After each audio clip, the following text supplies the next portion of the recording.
तो जय हिंद दोस्तों, स्वागत है आप सभी का अपने चैनल एनालिसिस 16 पर। तो दोस्तों आज है 5 दिसंबर और 5 दिसंबर के सभी शिफ्टों का दोस्तों आपका एग्जाम समाप्त हो गया है। तो सभी शिफ्टों का दोस्तों आपको लाइव रिव्यू आपको चैनल के माध्यम से मिला होगा, ऐसा मुझे लगता है। तो आज की इस वीडियो में दोस्तों चारों शिफ्टों का 5 दिसंबर के जीके का रिव्यू करेंगे। दोस्तों चारों शिफ्टों का जो रिव्यू है आपका जो क्वेश्चन है आपका एक ही वीडियो में दोस्तों लाए हैं। तो वीडियो को सब्सक्राइब कीजिए, वीडियो को लाइक कीजिए, चैनल को सब्सक्राइब कीजिए और नोटिफिकेशन बेल को साथ साथ ऑन कर लीजिए। तो चलिए दोस्तों वीडियो को स्टार्ट कर देते हैं। आज का कैसा कैसा प्रश्न आपको देखने को मिला था, किस किस ईयर से आप कौन कौन से करंट अफेयर्स के प्रश्न देखने को मिले हैं। चलिए वीडियो को शुरू करते हैं। तो कि स्वतंत्रता दिवस पर प्रधानमंत्री हैं वो झंडा कहाँ फहराते हैं। तो दोस्तों आपको मालूम होगा झंडा 2 दिवस पर फहराया जाता है, एक आपका स्वतंत्रता दिवस, दूसरा गणतंत्र दिवस। तो स्वतंत्रता दिवस पर दोस्तों झंडा कौन फहराते हैं, तो प्रधानमंत्री, देश के जो प्रधानमंत्री होते हैं वही आपका झंडा फहराते हैं। तो दोस्तों आपका स्वतंत्रता दिवस के अवसर पर जो प्रधानमंत्री हैं वो दोस्तों आपके लाल किले पर झंडा फहराते हैं। स्वतंत्रता दिवस हो या गणतंत्र दिवस हो, झंडा दोस्तों आपके लाल किले पर ही फहरता है। बस डिफरेंस इतना होता है कि स्वतंत्रता दिवस पर आपके प्रधानमंत्री झंडा फहराते हैं, लेकिन गणतंत्र दिवस पर दोस्तों आपके भारत के राष्ट्रपति झंडा फहराते हैं। तो कहाँ पर राइट आंसर हो जाएगा दोस्तों, आपका लाल किला राइट आंसर हो जाएगा। ठीक है, देखिए यहाँ पे लिखा भी होगा कि इस दिन प्रधानमंत्री ध्वजारोहण करते हैं। वही गणतंत्र दिवस का कार्यक्रम राजपथ पर होता है जहां राष्ट्रपति झंडा फहराते हैं। तो दोस्तों आपका लाल किला बिल्कुल राइट आंसर दोस्तों आपका हो जाएगा। चलिए अगला क्वेश्चन दोस्तों पूछा गया था आपका कि रुक्मणी देवी अरुणले का संबंध दोस्तों किस नृत्य से है। अगर आप हमारा एनालिसिस प्रतिदिन आपका फॉलो कर रहे होंगे तो ये क्वेश्चन दोस्तों आपको देखने को मिला होगा कि रुक्मणी अरुणले देवी का संबंध किस नृत्य से है। ये दोस्तों आपका भारतनाट्यम की जो मशहूर डांसर है रुक्मणी देवी अरुणले का जन्म आपका 29 फरवरी 1904 को मदुरै की ब्राह्मण परिवार में हुआ था। वो भारतीय शास्त्रीय नृत्य के पुनरुत्थान के लिए जानी जाती है। तो दोस्तों आपका भारतनाट्यम से ये आपका संबंधित है। भारतनाट्यम आपको मालूम होगा किस राज्य का शास्त्रीय नृत्य है, ये दोस्तों आपका तमिलनाडु का शास्त्रीय नृत्य है। ठीक है, तो आपको मालूम होगा शास्त्रीय नृत्य भारत में 8 शास्त्रीय नृत्य होता है वर्तमान में, जो कि आपका भरतनाट्यम, कुचिपुड़ी, मणिपुरी, ओडिसी, इस तरह करके दोस्तों आपका 8 शास्त्रीय नृत्य है। ठीक है, तो आपका भरतनाट्यम इसका राइट आंसर हो जाएगा। देखिए क्वेश्चन दोस्तों पूछा गया ईस्ट इंडिया कंपनी से शासन ब्रिटिश क्राउन के पास कब गया था। तो दोस्तों आपको मालूम होगा 1857 में भारत में क्रांति हुआ था, जिसे कि भारत का प्रथम स्वतंत्रता संग्राम कहा जाता है। उसके बाद से ही आपका ईस्ट इंडिया कंपनी का जो शासन था ब्रिटिश क्राउन के पास चला गया था। ईस्ट इंडिया कंपनी दोस्तों आपको मालूम होगा एक व्यापारी के तौर पर, एक व्यापारिक कंपनी के तौर पर आपका भारत में आया था और यहाँ व्यापार करते करते धीरे आपका शासन कर लिया था। वो 1857 तक आपका शासन किया था। इसके बाद 1857 में क्रांति हुआ, 1857 की क्रांति। इसके बाद दोस्तों आपका 2 अगस्त 1858 को ब्रिटिश संसद ने एक्ट पारित किया। इससे भारत सरकार अधिनियम 1818 नाम दिया गया था। तो आपका 1858 इस पर राइट आंसर हो जाएगा। अधिनियम पूछा होगा तो 1858 अधिनियम ही राइट आंसर हो जाएगा। इसके तहत भारत का जो शासन है ब्रिटिश क्राउन के हाथों में चला गया और भारत के ऊपर इंग्लैंड की संसद का सीधा कंट्रोल हो गया। भारत के प्रशासन के लिए सचिव नियुक्त किया गया, जो महारानी के प्रति जवाबदेही होता है। ठीक है, हो जाएगा अधिनियम 1858 का। ठीक है, एक क्वेश्चन पूछा गया दोस्तों कि राष्ट्रपति हैं जो सीजीआई से सलाह किस अनुच्छेद के तहत लेता है। तो दोस्तों भारतीय संविधान का अनुच्छेद 143 से प्रावधान करता है कि उच्चतम न्यायालय से परामर्श करने की शक्ति राष्ट्रपति को प्रदान करता है। तो दोस्तों राष्ट्रपति है जो कि उच्चतम न्यायालय से परामर्श किस अनुच्छेद के तहत ले सकता है। ये दोस्तों आपका आर्टिकल 143 के तहत आपका ले सकता है। तो आर्टिकल 143 आपका बिल्कुल राइट आंसर दोस्तों आपका हो जाएगा। देखिए एक क्वेश्चन और दोस्तों आपका आया था इकोनॉमिक से कि माइक्रो इकोनॉमिक किस सिद्धांत पर कार्य करता है। दोस्तों सूक्ष्म अर्थशास्त्र, ग्रीक उपसर्ग माइक्रो अर्थ छोटा प्लस अर्थशास्त्र की एक शाखा है जो अध्ययन करता है कि किस प्रकार की अर्थव्यवस्था के व्यक्तिगत अवयव, परिवार और फर्म विशेष रूप से उन बाजारों में सीमित संसाधनों के आवंटन का निर्णय करते हैं जहां वस्तुएं और सेवाएं खरीदी एवं बेची जाती है। तो इससे क्या आपका प्रश्न आया था, आप कमेंट सेक्शन में जरूर बताइएगा। एक क्वेश्चन आपसे पूछा गया था उत्तर प्रदेश का लोक नृत्य पूछा गया था कोई। तो उत्तर प्रदेश के प्रमुख लोक नृत्यों में दोस्तों आपका एक रासलीला है, दूसरा रामलीला है, ख्याल, नौटंकी, नकाल, स्वांग, दादरा, चरकुला नृत्य दोस्तों आपका शामिल है। इसमें से बताइएगा कौन सा दोस्तों आपका क्वेश्चन पूछा गया था।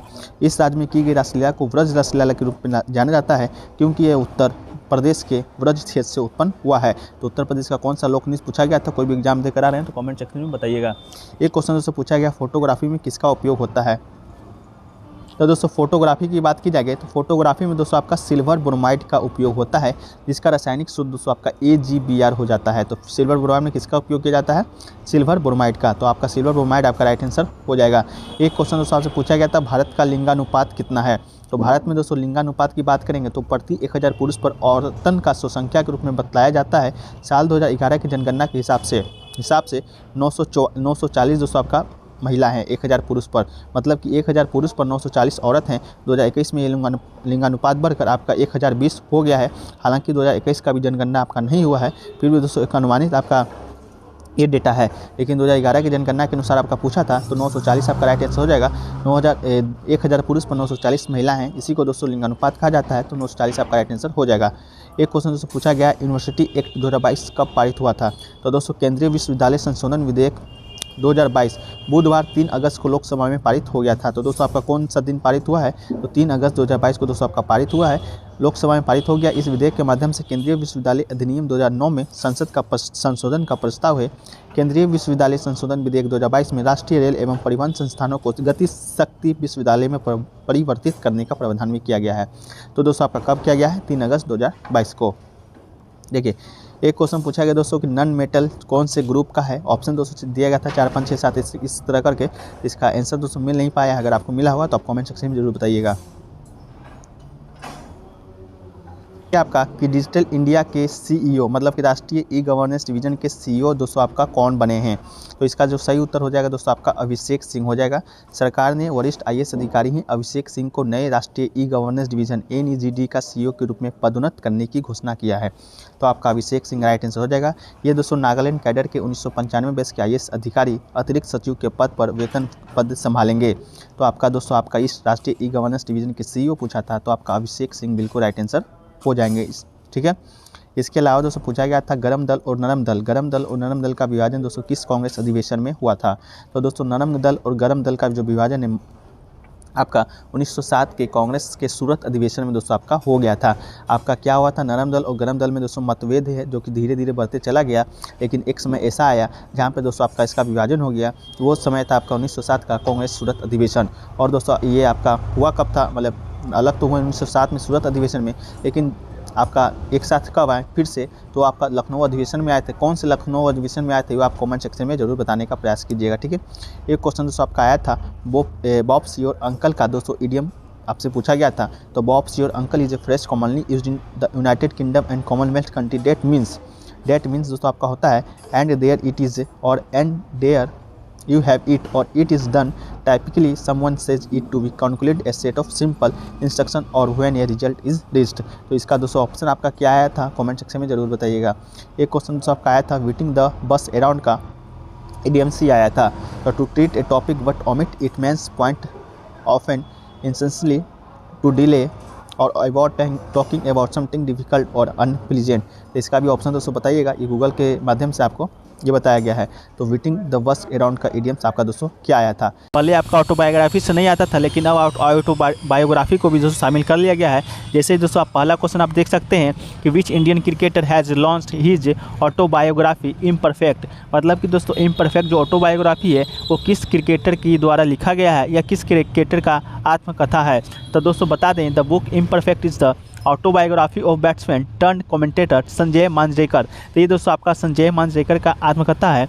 The book tolls about his cricket career, his life and his ovation with the batting technique the quest of perfection.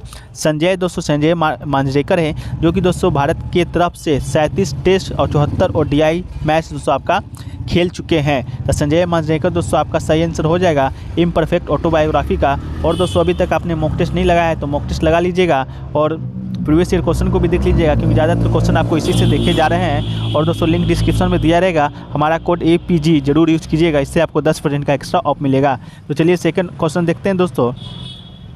Second question दोस्तों आपका वेटल से आया था कि पानीपत का जो प्रथम युद्ध आपका है वो किसके मध्य में लड़ा गया था? तो दोस्तों पानीपत का प्रथम लड़ाई आपको बता दें वो 21 अप्रैल 1526 को दिल्ली के सुल्तान इब्राहिम लोदी और बाबर के बीच लड़ा गया था। तो दिल्ली सल्तनत जो कि दोस्तों आपका गुलाम वंश के साथ शुरू होता है और लोदी वंश के साथ आपका ख़त्म हो जाता है। उस वंश का अंतिम शासक था इब्राहिम लोदी। उसी के बीच दोस्तों बाबर ने पानीपत का पहला युद्ध लड़ा था और इसके बीच आपका जो भारत में मुगल साम्राज्य की स्थापना किया था। तो बाबर की सेना ने दोस्तों इब्राहिम के 1 लाख से अधिक सैनिकों को हराया था। इस प्रकार पानीपत की जो प्रथम लड़ाई है, बाबर ने भारत में बहलुल लोदी द्वारा स्थापित लोदी वंश को समाप्त कर दिया था। तो इससे दोस्तों आपका एक और क्वेश्चन दिख रहा होगा, लोदी वंश का संस्थापक कौन? तो दोस्तों बहलुल लोदी। और अंतिम शासक कौन? ये दोस्तों आपका इब्राहिम लोदी अंतिम शासक था। अब बाबर दोस्तों कौन? तो बाबर दोस्तों भारत में मुगल साम्राज्य का प्रथम संस्थापक था और प्रथम शासक भी आपका बाबर ही था, जो कि 21 अप्रैल 1526 को पानीपत की प्रथम लड़ाई में जीतकर भारत में मुगल साम्राज्य की स्थापना किया था। इसके अलावा दोस्तों आपका एक आया था क्वेश्चन कि सुप्रीम कोर्ट ने महिलाओं के गर्भधारण रखने की जो सीमा है वो दोस्तों समय बढ़ाकर कितना कर दिया है?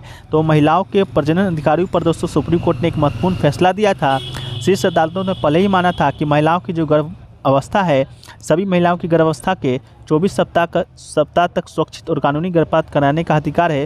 वैवाहिक स्थिति के आधार पर कोई मतभेद करना संवैधानिक रूप से अस्थिर है। तो ये दोस्तों आपसे पूछा गया था 20 सप्ताह से बढ़ाकर कितना सप्ताह तक कर दिया गया है? तो आपका दोस्तों 24 सप्ताह बिल्कुल राइट आंसर हो जाएगा। चलिए दोस्तों अगला जो क्वेश्चन देखते हैं, तो अगला दोस्तों आपका फिजिक्स से दिखाया गया था। विद्युत आवेश का दोस्तों आपका एसआई मात्रक पूछा गया था। तो विद्युत आवेश का जो एसआई मात्रक आपका हो जाएगा दोस्तों, सही उत्तर कूलम हो जाएगा। इस प्रकार दोस्तों कुछ एसआई मात्रक है जो कि आपके एग्जाम में पूछे गए हैं या पूछे जाने की संभावनाएं अतिरिक्त है। तो पहला दोस्तों आपका वाट का है, वाट का जो एसआई मात्रक आपका हो जाएगा शक्ति।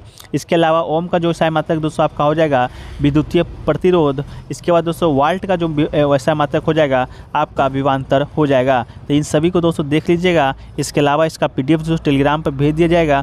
टेलीग्राम चैनल का लिंक भी दोस्तों डिस्क्रिप्शन में दिया गया है, वहाँ से भी जल्दी जाकर आप ज्वाइन हो जाइए, क्योंकि सभी प्रकार का स्टडी मटेरियल आपको वहीं पर देखने को मिलेगा। एक दोस्तों देखने को मिला था आपका राइबोसोम से संबंधित कोई प्रश्न आपको देखने को मिला था।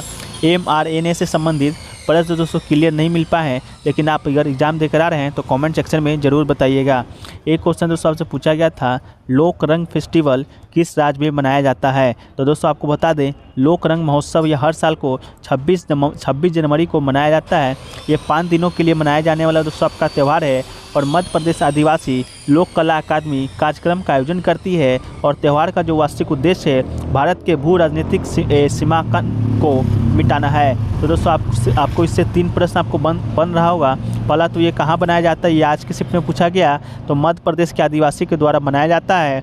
इसके अलावा दोस्तों मध्य प्रदेश में एक आदिवासी लोक कला अकादमी है, उसी के द्वारा इस कार्यक्रम का आयोजन किया जाता है। इसके अलावा ये कितने दिनों का त्यौहार है? तो ये दोस्तों आपका 5 दिनों का त्यौहार है। और दोस्तों कब मनाया जाता है? तो हर साल 26 जनवरी जब भारत में गणतंत्र दिवस मनाया जाता है, उसी समय दोस्तों मध्य प्रदेश में आदिवासियों के द्वारा लोक रंग महोत्सव मनाया जाता है। चलिए अगला क्वेश्चन की ओर बढ़े।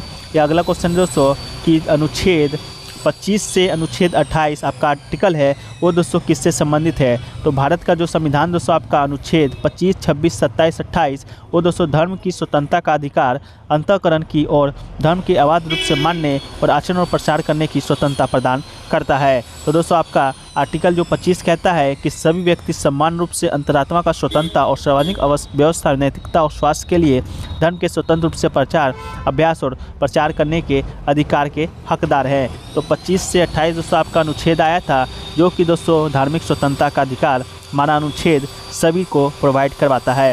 एक क्वेश्चन दोस्तों आर्टिकल से आपका आर्टिकल 120 से रिलेटेड आया था दोस्तों आपका कि दिया गया था आर्टिकल 120 के बारे में पूछा था, ये किससे संबंधित है? तो आपका आर्टिकल 120 हो जाएगा। चलिए आर्टिकल 120 में क्या है उसको देख लेते हैं। तो परंतु यथास्थिति राज्यसभा का सभापति या लोकसभा का अध्यक्ष अथवा उस रूप में कार्य करने वाले व्यक्ति किसी सदस्य को जो हिंदी में या अंग्रेजी में अपनी पर्याप्त अभिव्यक्ति नहीं कर सकता है, अपनी मातृभाषा को संसद में सदन को संबोधित करने की अनुज्ञा दे सकेगा। ये दोस्तों आपका आर्टिकल 120 से संबंधित है। तो आपका आर्टिकल 120 ही दोस्तों आपको इस शिफ्ट में देखने को मिला था। एक क्वेश्चन दोस्तों आपको देखने को मिला था, परफेक्ट स्कोर ऑफ टेनिस का ऑप्शन में दोस्तों आपको दिया गया था। ऑप्शन में 6, 6, 6, 4, 6, 5 और कोई एक ऑप्शन और दिया गया था। तो दोस्तों आमतौर पर एक खिलाड़ी को एक गेम जीतने के लिए 4 अंक और एक सेट का दावा करने के लिए 2 गेम के अंतर के साथ कम से कम 6 गेम जीतने होते हैं। एक खिलाड़ी टीम को मैच जीतने के लिए टेनिस से 3 सेट, सर्वश्रेष्ठ 5 सेट या 2 सेट, सर्वश्रेष्ठ 3 सेट में जीतना होता है। तो ये क्वेश्चन दोस्तों समझ में नहीं आया है या आप कोई एग्जाम देकर आ रहे हैं तो ज़रूर बताने का प्रयास कीजिएगा। एक क्वेश्चन दोस्तों आपका देखिए बनने को आया था, मोनल वर्ड से कुछ प्रश्न आपको देखने को मिला था। तो मोनाल फिशन परिवार का लोफोसोरस जीनस का एक पक्षी है दोस्तों। इसकी 3 प्रजातियाँ हैं, बहुत सी उप प्रजातियाँ हैं, लोफोफोरस जीनस के अंतर्गत पाई जाती है। तो मोनल वर्ड से रिलेटेड क्या प्रश्न दोस्तों आपका आया था, ये आप कमेंट सेक्शन में जो भी लोग एग्जाम देकर आ रहे हैं बताइएगा। एक क्वेश्चन देखिए दोस्तों आपका आया था, सीड कैपिटल फंड स्कीम किस राज्य से संबंधित है। तो दोस्तों सीड कैपिटल फंड स्कीम की बात करें तो ये दोस्तों आपका जम्मू कश्मीर राज्य से संबंधित आपका ये स्कीम हो जाएगा। तो जम्मू कश्मीर आपका बिल्कुल राइट आंसर हो जाएगा। इसके अलावा दोस्तों देखिए क्वेश्चन आपका देखने को मिला था रघुनाथ मोहपात्रा से संबंधित। ये दोस्तों आपको इनको पद्म विभूषण मिला था 2001 ईस्वी में। तो यही पूछा गया था दोस्तों कि किस क्षेत्र में आपको मिला था। तो रघुनाथ मोहपात्रा दोस्तों 24 मार्च 1943 को जन्म, 9 मई 2021 को मृत्यु हुआ था। भारत के वास्तुकार थे, मूर्तिकार थे और राज्यसभा के नामित सदस्य भी थे। उन्हें वर्ष 2001 में भारत सरकार ने कला के क्षेत्र में दोस्तों पद्म विभूषण और 2013 में 64वें गणतंत्र दिवस के मौके पर पद्म विभूषण से सम्मानित किया था। और ये पूछा गया था आपका कि अकबरनामा का दूसरा भाग दोस्तों किससे संबंधित है। तो बात करें दोस्तों अकबरनामा का, तो ये किसने लिखा है, तो ये अबुल फजल के द्वारा लिखा गया है। अकबर के शासनकाल का 3 खंडों का इतिहास था जिसका शीर्षक अकबरनामा था। ठीक, अकबरनामा 3 खंडों में लिखा गया है। प्रथम खंड में दोस्तों अकबर के पूर्वजों से संबंधित है, जबकि द्वितीय खंड में अकबर के शासनकाल का वर्णन किया गया है। तो आपका शासनकाल बिल्कुल राइट आंसर हो जाएगा, किसका, तो अकबर का। आईनी अकबरी तृतीय खंड ये अकबर के प्रशासन, गृहस्थी, सेना, राजस्व और उसके साम्राज्य के भूगोल से संबंधित है। ठीक है, इसके अलावा इसमें भारतीय व्यक्तियों के रीति रिवाजों और संस्कृतों के बारे में जानकारी का खजाना है। आईने अकबरी की सबसे दिलचस्प विशेषता फसलों, पैदावारों, कीमतों, मजदूरों और आय पर सांख्यिकी जानकारी का खजाना है। तो दोस्तों आपका सेकंड पूछा गया था किससे संबंधित है, तो अकबर के शासनकाल से संबंधित है। ठीक है, देखिए एक क्वेश्चन पूछा गया दोस्तों कि महमूद गजनवी है अफगानिस्तान के किस प्रांत से आपका आया था। ये थोड़ा डीपली पूछा गया है। तो महमूद गजनवी की बात करें तो मध्य अफगानिस्तान में केंद्रित जो गजनवी राजवंश से एक महत्वपूर्ण शासक था जो पूर्वी ईरान भूमि में साम्राज्य विस्तार के लिए जाना जाता है। गजनवी तुर्क मूल का था और अपने समकालीन और बाद के सल्जुक तुर्कों की पूर्वों की तरह एक सुन्नी इस्लामी साम्राज्य बनाने में सफल हुआ था। इसके द्वारा जीते गए प्रदेशों में आज का पूर्वी ईरान, अफगानिस्तान और संलग्न मध्य एशिया सम्मिलित रूप से है। पाकिस्तान, उत्तर पश्चिम भारत भी शामिल था। तो ऑप्शन में दोस्तों अगर आपको क्या आया था इसके डिटेल के बाद भी अगर कोई ऑप्शन में आया होगा तो उसको कमेंट सेक्शन में जरूर बताइएगा। एक क्वेश्चन देखिए पूछा गया था सबसे इजी प्रश्न, मौलिक कर्तव्य आपके भारतीय संविधान में कितने हैं, आपके और मेरे भारतीय संविधान में। तो मूल रूप से मौलिक कर्तव्य संख्या की दोस्तों आपका 10 था। जब संविधान में आपका जोड़ा गया था 42वां संविधान संशोधन 1976 के माध्यम से, तो उस समय मात्र 10 ही मौलिक कर्तव्य को जोड़ा गया था। लेकिन बाद में आपका 6वां संविधान संशोधन हुआ था 2002 के माध्यम से, तो एक और मौलिक कर्तव्य जोड़ा गया था। तो वर्तमान में दोस्तों आपका कितना मौलिक कर्तव्य है, तो 11 मौलिक कर्तव्य है। सभी 11 कर्तव्य संविधान के अनुच्छेद कहाँ पर हैं, तो 51A में है। और भाग बात करें तो भाग और ए में सूचीबद्ध है। तो दोस्तों अनुच्छेद 51A भाग 4A में आपका सूचीबद्ध है। इसके अलावा वर्तमान में 11 है, मूल रूप से 10 था। इसके अलावा 42वां हुआ था, 2 संशोधन उसमें हुआ है, इसके माध्यम से आपका जोड़ा गया था। एक क्वेश्चन देखिए पूछा गया था पंचायत चुनाव कौन करवाता है। तो दोस्तों प्रत्येक राज्य और केंद्रशासित प्रदेश के लिए संविधान के तहत गठित राज्य चुनाव आयोगों, निगमों, नगर पालिकाओं, जिला परिषद, जिला पंचायतों, पंचायत समितियों और ग्राम पंचायतों और स्थानीय निकायों का चुनाव का अधिकार में निहित है। तो पंचायत चुनाव दोस्तों आपका राज्य निर्वाचन आयोग करवाता है। देश में 2 तरह के निर्वाचन आयोग होते हैं, एक केंद्रीय निर्वाचन आयोग जो कि दोस्तों लोकसभा, राज्यसभा, राष्ट्रपति का चुनाव करवाता है और विधायक का। इसके अलावा जो राज्य का है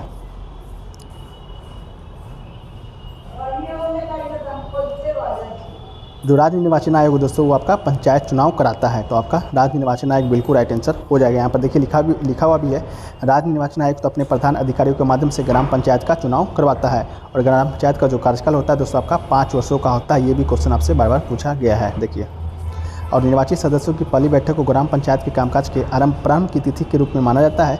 ग्राम पंचायतों का प्रत्यक्ष लोकतंत्र है और पंचायतों को संवैधानिक अधिकार 1992 के 73वें संविधान संशोधन के द्वारा दिया गया था। ये भी क्वेश्चन आपसे पूछा गया है। इसी संविधान में 11वां अनुसूची जोड़ा गया था। तो इन सभी फैक्टों को याद कर लीजिएगा। PDF आपको टेलीग्राम पर भेज दिया जाएगा, लिंक डिस्क्रिप्शन बॉक्स में दिया गया है। बस आपको चैनल को सब्सक्राइब कर लेना है, नोटिफिकेशन बेल को ऑन कर लेना है। ठीक है, एक क्वेश्चन देखिए पूछा गया था उष्णकटिबंधीय वर्षा वन से रिलेटेड कोई प्रश्न पूछा गया था। प्रश्न स्टूडेंट नहीं बता पाए, अगर आपको मालूम है तो कमेंट सेक्शन में जरूर बताइएगा। एक क्वेश्चन देखिए पूछा गया था एंटोनिम्स ऑफ गिल्टी। गिल्ट का दोस्तों एंटोनिम्स पूछा गया था, तो इसका एंटोनिम्स बता दें। Happiness, honour, irresponsibility, pride, respect, certification, advantage और बिहेवियर, ये दोस्तों आपका गिल्ट का एंटोनिम्स होता है। इसके अलावा भी अगर कोई ऑप्शन में आपको दिया गया होगा तो कमेंट सेक्शन में ज़रूर बताइएगा, ठीक है। अगर नहीं दिया गया तो इसमें से कौन सा ऑप्शन था वो आप जरूर बताइएगा। एक क्वेश्चन देखिए दोस्तों, आपसे पूछा गया तो कौन सा स्थानीय पवन है, 4 ऑप्शन दिया गया था जिसमें आपका लू आपका राइट आंसर हो जाएगा। लू एक स्थानीय पवन है, ये धूल भरी गर्म और शुष्क गर्मी की हवा है। ये एक हानिकारक स्थानीय हवा है। ये उत्तरी भारत और पाकिस्तान के मैदानी इलाकों में बहती है। तो आपका लू बिल्कुल राइट आंसर दोस्तों हो जाएगा। एक क्वेश्चन दिया गया था दोस्तों आपका कि दो डांस दिया गया था और पूछा गया था ये किस शास्त्रीय नृत्य के फॉर्म के बारे में है, ठीक है। तो इसका डांस का नाम थोड़ा सा अटपटा था तो स्टूडेंट नहीं बता पाए। शास्त्रीय नृत्य के बारे में बात करें तो टोटल दोस्तों आपका 8 शास्त्रीय नृत्य, इसमें मणिपुरी, भरतनाट्यम, ओडिसी, इस तरह करके दोस्तों आपका 8 शास्त्रीय नृत्य है। तो आप कमेंट सेक्शन में जरूर बताइएगा इससे क्या संबंधित प्रश्न आपको देखने को मिला था। एक क्वेश्चन देखिए पूछा गया था matching function of ribosome, nucleus, mitochondria और लाइबोसोम। प्रश्न दोस्तों क्लियर नहीं भेज पाया है, अगर आपके पास है तो क्लियर जरूर बताइएगा। एक क्वेश्चन देखिए पूछा गया दोस्तों थोरियम कब डिस्कवर हुआ था या किसके द्वारा डिस्कवर किया गया है। तो थोरियम की बात करें, इसका दोस्तों आपका TH होता है, नाम होता है। इसके अलावा ये radio active chemical element of the actinoid series of periodic table है। एटॉमिक नंबर दोस्तों आपका थोरियम का 90 होता है। इसके अलावा दोस्तों it is useful nuclear reactor fuel. Thorium was discover 1898 में दोस्तों 1828 में आपका थोरियम डिस्कवर हुआ है स्वीडिश का केमिस्ट जॉन्स जेकॉब बर्जिलियस के द्वारा। तो जेकॉब बर्जिलियस आपका राइट आंसर हो जाएगा। इसमें पूछा होगा तो 1828 हो जाएगा। It is silvery white but turns grey और black on the exposure to air, ठीक है। चलिए अगला क्वेश्चन पूछा गया दोस्तों कि शीतकालीन ओलंपिक 2026 है वो आपका कहाँ होगा। तो शीतकालीन ओलंपिक 2026 की बात करें कि आपका 25वां शीतकालीन ओलंपिक होगा। ये इटली के शहर मिलान और कोटोनिया में आयोजित होगा। तो इटली आपका इसका राइट आंसर हो जाएगा। अगर शहर पूछा होगा तो मिलान दिया गया होगा या कोटिना दिया होगा। ज़्यादा चांस है आपका देशी पूछा गया होगा तो इटली आपका राइट आंसर हो जाएगा। उत्तरी इटली को 2026 शीतकालीन ओलंपिक के साइट के रूप में चुना गया था, जिसकी मेजबान मिलान आर्थिक, फैशन, राजनीतिक और कोटोनिया डी एम्प्सो के स्करी रिसोर्ट के द्वारा साझा की गई थी, क्योंकि अंतर्राष्ट्रीय ओलंपिक समिति ने गठित रुचि भर्ती लागत पर अंकुश लगाने की सख्त कोशिश की थी और खेलों से जुड़े सफेद हाथी प्रतियोगिता स्थल है। तो आपका इटली बिल्कुल राइट आंसर दोस्तों आपका हो जाएगा। ओलंपिक की बात करें तो खेल का एक अंतर्राष्ट्रीय खेल उत्सव है जो कि हर 4 साल में आयोजित किया जाता है और अंतिम लक्ष्य खेल के माध्यम से मनुष्यों को विकसित करना, विश्व शांति में योगदान करना है। समर गेम्स और विंटर गेम्स अलग अलग आयोजित होते हैं। तो विंटर गेम्स आपका पूछा गया था। एक देखिए पूछा गया था दिल्ली का हेड किसे नियुक्त किया गया है, निदेशक किसे नियुक्त किया गया है, दिल्ली एम्स का। तो अखिल भारतीय आयुर्विज्ञान संस्थान, जिसे कि शॉर्ट में एम्स भी कहा जाता है, दिल्ली के नव नियुक्त निदेशक डॉक्टर M श्रीनिवास को शैक्षणिक, प्रशासनिक और अनुसंधान क्षेत्रों में विभिन्न पदों पर 3 दशकों का अधिक का अनुभव है। तो आपका राइट आंसर दोस्तों कौन हो जाएगा, ये ऑप्शन में दिया गया था डॉक्टर M श्रीनिवास। इसके अलावा एम्स दिल्ली की बात करें तो आपका मेडिकल कॉलेज है, मेडिकल रिसर्च पब्लिक यूनिवर्सिटी है जो कि नई दिल्ली भारत में स्थित है। एम्स का स्थापना है जो कि 1956 में हुआ था। स्वास्थ्य और परिवार कल्याण मंत्रालय के अधीन से संचालित होता है और 23 सितंबर 2022 को M श्रीनिवासन को एम्स दिल्ली का निदेशक नियुक्त किया गया है। तो आपका राइट आंसर दोस्तों आपका M श्रीनिवासन हो जाएगा, जिसे कब 23 सितंबर 2020 को नियुक्त किया गया है, ठीक है। क्वेश्चन आया था DRDO के दोस्तों वर्तमान में चेयरमैन कौन है, ये आपका क्वेश्चन आया था। तो डॉक्टर समीर वी कामत कौन है दोस्तों, डॉक्टर समीर वी कामत को रक्षा अनुसंधान एवं विकास, मतलब DRDO का फुल फॉर्म होता है रक्षा अनुसंधान एवं विकास के सचिव और रक्षा अनुसंधान विकास संगठन DRDO के अध्यक्ष के रूप में नियुक्त किया गया है, ठीक है। तो दोस्तों आपका डॉक्टर समीर वी कामत आपका बिल्कुल राइट आंसर आपका हो जाएगा, DRDO के वर्तमान में चेयरमैन, ठीक है। इसी के साथ दोस्तों वही वर्तमान सचिव हैं G सतीश रेड्डी को रक्षा मंत्री का वैज्ञानिक सलाहकार नियुक्त किया गया है। तो ये भी क्वेश्चन आप देख लीजिएगा, वर्तमान में जो सचिव हैं तो उनको सतीश रेड्डी हैं, जिन्हें कि रक्षा मंत्री के वैज्ञानिक सलाहकार के रूप में दोस्तों नियुक्त किया गया है। तो दोस्तों आप देख लीजिएगा, PDF आपको टेलीग्राम पे भेज दिएगा। इसके अलावा आप देख लीजिए। एक क्वेश्चन देखिए दोस्तों आपका देखने को मिला था,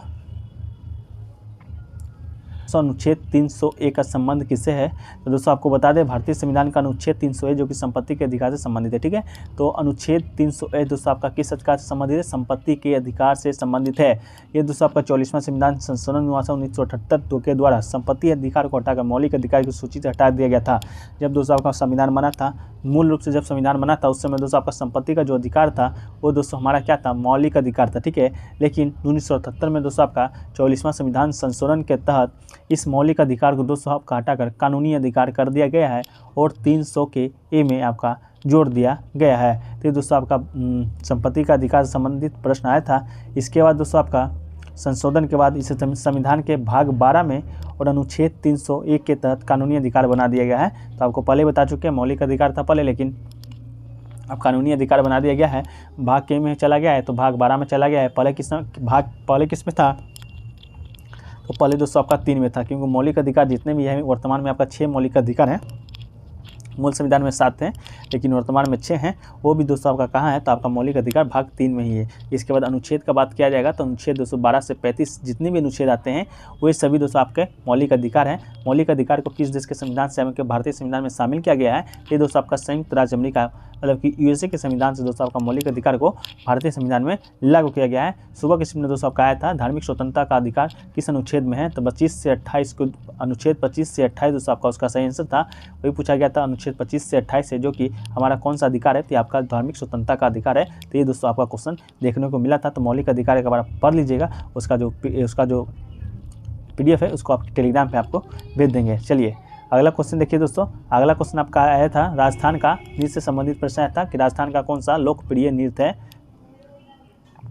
तो दोस्तों इसका तो ऑप्शन नहीं मिल पाया है, लेकिन देखिए आपको क्षेत्रीय स्तर पर विकसित होने वाले लोक नृत्यों में मेवाड़ क्षेत्र का गैर नृत्य, शेखावटी का गीदड़ एवं चंग नृत्य, मारवाड़ का डांडिया नृत्य, जालोर का ढोल नृत्य और बीकानेर का नाथ सिद्ध का अग्नि नृत्य, अलवर तथा भरतपुर का बम नृत्य और संपूर्ण राजस्थान का घूमर नृत्य मुख्य है। तो देखिएगा ऑप्शन में ज़्यादातर हमको लग रहा है कि आपका घूमर नृत्य दिया गया होगा।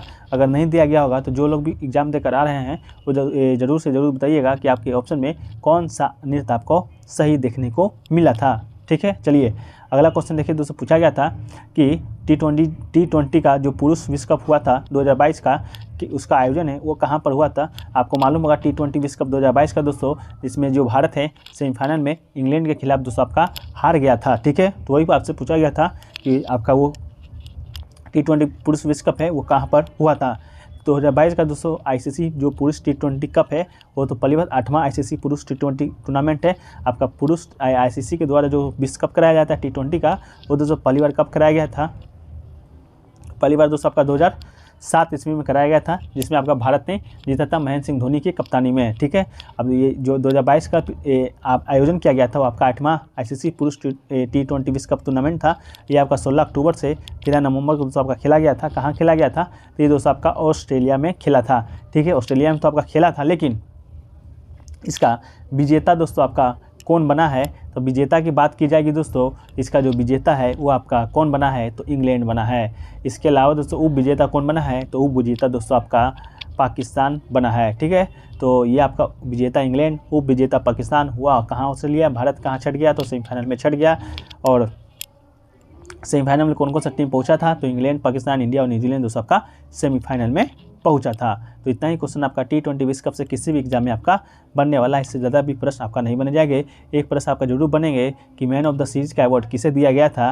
तो मैन ऑफ द सीरीज़ का अवार्ड दोस्तों आप लोग कमेंट सेक्शन में बताइएगा। ये क्वेश्चन को पोल भी मैंने किया था, और जो आपका T20 विश्व कप से रिलेटेड जो आपका एक वीडियो है डेडिकेटेड, वो उसको भी दोस्तों बना दिए हैं। तो अभी तक नहीं देखे हैं तो जाके जरूर देख लीजिएगा।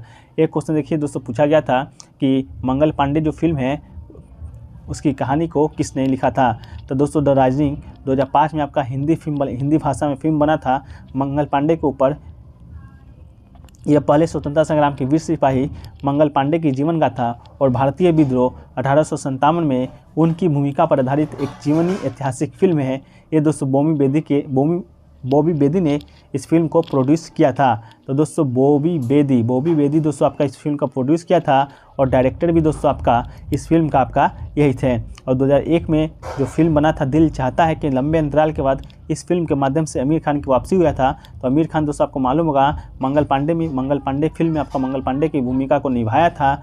इसके बाद दोस्तों फिल्म में दर्शाया गया है कि भारतीय स्वतंत्रता के प्रथम संग्राम या सिपाही विद्रोह के रूप में जाना जाता है। आपको मालूम होगा 1857 का एक क्रांति हुआ था, जिसे भारतीय स्वतंत्रता के प्रथम स्वतंत्रता संग्राम के नाम से जाना जाता है, या सिपाही विद्रोह के रूप में भी जाना जाता है। तो ये दोस्तों आपका फिल्म का जो डायरेक्टर है आपका बॉबी बेदी आपका इस फिल्म का डायरेक्टर है। ठीक है, तो दोस्तों इतना ही क्वेश्चन अभी तक मिले हैं। ज़्यादातर क्वेश्चन अभी तक नहीं मुझे प्राप्त हो पाए हैं।